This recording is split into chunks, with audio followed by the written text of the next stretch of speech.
అమ్మ ఈ కరకట్టకు సంబంధించి అయితే ప్రతి ఒక్కళ్ళు కూడా రోజువారీ పనులు చేసుకునే వాళ్ళే కొంత ఇబ్బందులు పడేవాళ్ళే. ఇంత పెద్ద ఫ్లడ్ వచ్చింది అంటే అసలు ఎవడో ఊహించింది కాదు. ఈ నీళ్ళకి కానీ ప్రభుత్వం నుంచి సహకారం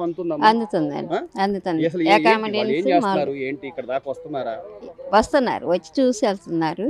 ఇక ఇక మామూలుగా వాళ్ళకి పిల్లలకి పాలని ఫుడ్ అని అవన్నీ బాగానే అందిస్తున్నారు. ఇబ్బంది పడలేదు. ఇక్కడ లోకల్ స్థానికంగా ఉన్న గద్దె రామ్మోహన్ గారు వస్తున్నారు. చంద్రబాబు నాయుడు గారు కూడా తిరిగారు. సీఎం గారు వచ్చారా సార్? సీఎం గారు వచ్చారు.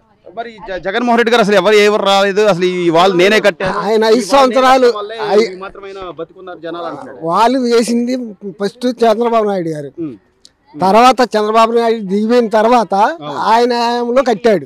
ఈయన ఇది వచ్చేపాటికి రిబ్బన్ కటింగ్ చేశాడు. ఇప్పుడు చంద్రబాబు నాయుడు గారు 2018-17 టైంలోనే ఈ వాల్కి సంబంధించి 75% పూర్తయిపోయిందని అంటున్నారు.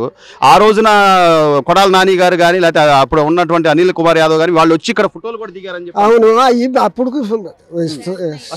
ఈ వాల్ నిర్మాణం అనేది ఎప్పుడు జరిగిందన్న? మీరు ఇక్కడ స్థానికంగా ఉన్నారు, అది చంద్రబాబు నాయుడు హయాంలోనే జరిగింది సార్. ఇది ఆయన ఉన్నప్పుడే సెలక్షన్ అయింది. శంకుస్థాపన చేశారు. ఆ చివర చేశారు ఫస్ట్. ఆ తర్వాత 5 సంవత్సరాలు అయ్యేటప్పటికి అది అమల్లోనే ఉండిపోయింది. అది ఏం చేశాడు, ఈయన బిల్ పాస్ చేశారు. కేంద్రం బిల్ పాస్ చేసేటప్పటికి ఈయన ఉపయోగించి ఆ వాళ్ళు ప్రభుత్వం ఎవరి ప్రభుత్వంలో జరిగినా కూడా పేదవాళ్ళకి మంచిగా జరిగింది కదా. దాన్ని కూడా ఈ రోజు రాజకీయం చేసి నేనే కట్టాను అని చెప్పి మాట్లాడుకోవడం అది ఎవరు అనలేదు సార్ ఆ మాట. ఇప్పుడు చంద్రబాబు నాయుడు గారు అసలు పని చేస్తున్నాడంటావా? సీఎం చేస్తున్నాడు. పెద్ద విపత్తు వచ్చినప్పుడు చేస్తున్నాడు ఆయన. ఇప్పటికీ కూడా రాత్రి కూడా మళ్ళీ పాయకపురం, ఇటు సింగనగరం, సోమవారం అదంతా తిరుగుతూనే ఉన్నాడు. అలాగే మంత్రులు కానీ వీళ్ళందరూ వస్తున్నారు సార్. పార్థసారథి గారు కూడా వచ్చారు ఇందాక. కొంత సహకారం అయితే బాగానే అందుతుందండి. ఏమ్మా పాల ప్యాకెట్లు కానీ భోజనాల వస్తువులు కానీ అన్ని చూస్తున్నారు అధికారులు? ప్రాణహాని జరగకుండా వాళ్ళకి ముందు ఆహారం గానీ పొట్లాలు గానీ అన్ని బాగానే చూస్తున్నారండి. ఏదైనా సరే బాగానే. ప్రభుత్వం నుంచి సహకారం ఎలా ఉంది? అన్ని బాగున్నాయి. ఎప్పుడు లేని ఇంత విపత్తు వచ్చింది, ఎవరు ఊహించింది కాదు.